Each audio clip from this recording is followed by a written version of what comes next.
अस्सलाम वालेकुम। उम्मीद करता हूँ आप लोग ठीक होंगे। सेकंड ईयर का जब चैप्टर नंबर 2 हम लोग पढ़ रहे हैं और एस ब्लॉक एलिमेंट्स चैप्टर का नाम है। इस चैप्टर में हम लोगों ने पिछले लेक्चर के अंदर इंट्रोडक्शन पढ़ा था एस ब्लॉक एलिमेंट्स का बहुत ही तफसील के साथ। आज का जो हमारा टॉपिक है वो है सिर्फ और सिर्फ अल्कली मेटल्स से रिलेटेड। आपको पता है एस ब्लॉक में अल्कली और अल्कलाइन दोनों किस्म के मेटल्स आती हैं और दोनों ग्रुप से रिलेटेड है। लेकिन अब इस टॉपिक में आज के लेक्चर में हम लोग सिर्फ अल्कली मेटल्स को डिस्कस करेंगे और अल्कली मेटल्स की अक्रेंस देखेंगे नेचर के अंदर।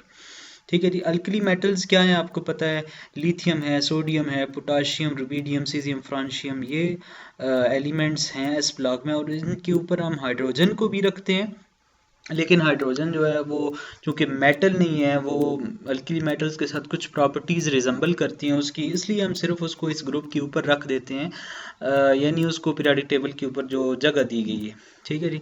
तो ये आपके सामने पीरियोडिक टेबल का कुछ हिस्सा मैंने दिखाया रेड फॉर्म में, रेड कलर के अंदर मैंने आपको अल्कली मेटल्स करके दिखाई कलर्ड। तो ये आपके पास है lithium, sodium, potassium, rubidium, caesium, francium.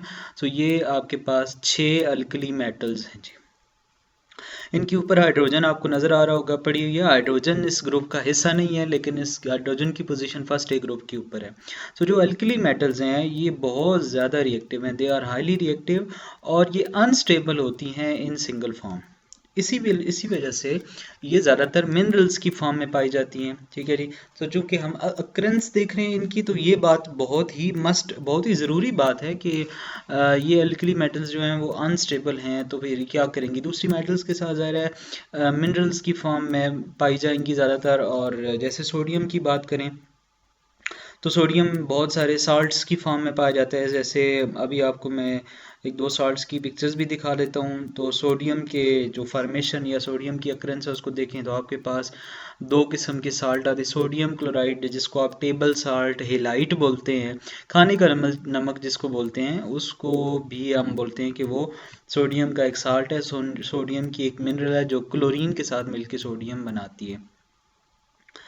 So ये जी आपके पास सोडियम क्लोराइड NaCl, आप डेली लाइफ में भी इसको यूज़ करते हैं और ये सोडियम इसी फॉर्म में पाया जाता है। इसके अलावा सोडियम का एक और साल्ट जिसको हम पहले भी पढ़ चुके हैं और अभी इसका यहाँ पे सिर्फ आपको पिक्चर दिखाएंगे, जिंक, ये है जी सोडियम सल्फेट है जी। आपको ये भी वाइट कलर का क्रिस्टलाइन साल्ट है। तो ये सोडियम की हो गई। अक्रेंस सोडियम ज़्यादातर साल्ट की फॉर्म में पाई जाती है। पोटाशियम भी सेम ऐसे ही साल्ट की फॉर्म में पाई जाती है। अब हम देखेंगे occurrence of rubidium, lithium, sodium, potassium, rubidium. तो ये आपके पास अक्रेंस ऑफ रुबीडियम हम देखने वाले हैं। सो जो रुबीडियम है is a reactive abundant element at about 35 to 75 parts per million. This make about abundant as a nickel, cadmium, zinc, copper, common और, यानी इनके साथ ये और की फॉर्म में पाया जाए। अनस्टेबल आपको बता चुका हूँ। तो रुबीडियम क्या करता है, निकल के साथ, क्रोमियम के साथ, जिंक के साथ, कॉपर के साथ, इस तरह के एलिमेंट्स हैं, हाईली रिएक्टिव ट्रांजिशन मेटल्स हैं।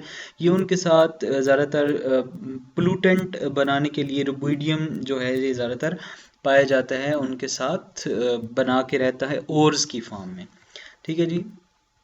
ये रुबीडियम का सिंबल आपको दिखाया, इसका एटॉमिक नंबर, एटॉमिक मास और सिंबल आपके सामने। इसके बाद नेक्स्ट जो आपकी है अल्कली मेटल जिसकी हम अक्रेंस पढ़ने वाले हैं वो है जी occurrence of caesium in nature. Nature में सीजियम कहाँ पाया जाता है और कैसे पाया जाता है जी।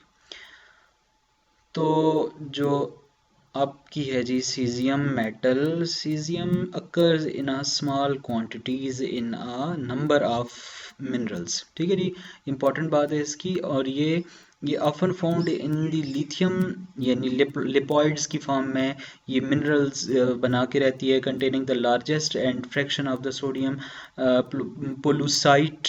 ठीक है जी। The ores is made up of the caesium. ठीक है, ये ओर की फॉर्म में पाई जाती है ज़्यादातर, ये भी अनस्टेबल है। अब बात करते हैं फ्रांशियम की नेचर के अंदर। तो ज़्यादातर फ्रांशियम नेचर में पाई नहीं जाती, वेरी रेयर अल्कली मेटल है और ज़्यादातर इसको लैब में आर्टिफिशियल मेथड से प्रिपेयर किया जाता है। बट चूंकि ये मेटल है सो ये इलेक्ट्रोपॉजिटिव एलिमेंट है और ये सीजियम के बाद आता है पीरियोडिक टेबल के अंदर। और ये एस्टाटीन के साथ और बना के भी रह सकता है, एस्टाटीन, रेडियम एंड रेडॉन के साथ, ये डिफरेंट फ्रैक्शंस के साथ पाया जा सकता है। यानी कि ये भी अकेला नेचर में नहीं पाया जाता, ये भी इसी तरह पाया जाता है ओर्स की फॉर्म में और मिनरल्स की फॉर्म में। फ्रांशियम FR इसका सिंबल है, 223 इसका एटॉमिक मास और 87 इसका हो गया एटॉमिक नंबर।